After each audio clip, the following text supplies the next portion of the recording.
Speaker, much has been said about this vote today, and much will be said here about why this process, despite the fact that it was commissioned by this very House and its members, should be ignored.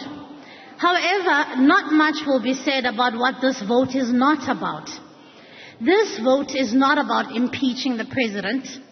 This vote is not about the highly contested ANC presidential race.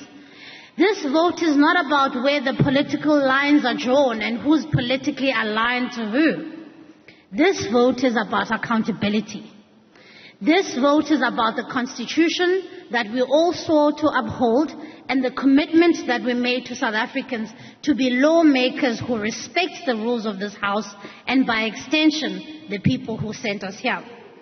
It is a vote to complete a process that we collectively embarked on, showcasing that it does not matter whether you're the president of the country or an ordinary citizen, the laws of this country apply to us all impartially.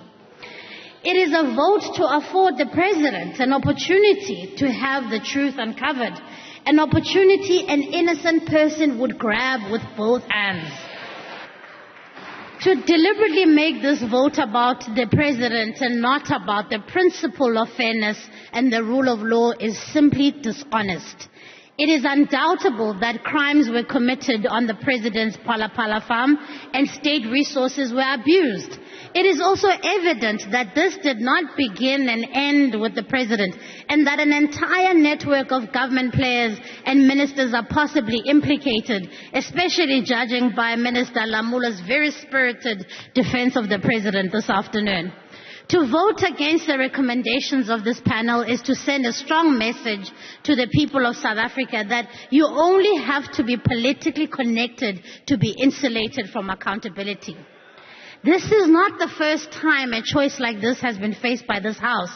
Many of you were here and voted to disregard the Nkandla ad hoc report, which detailed the abuse of state resources by the former president of the ANC, Jacob Zuma. You did so shamelessly. You did so with no regard of the massive responsibility you've been entrusted with.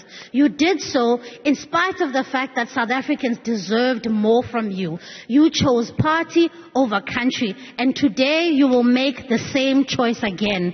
You will choose a cover-up over accountability. You will once again go down in history as the governing party that broke Parliament.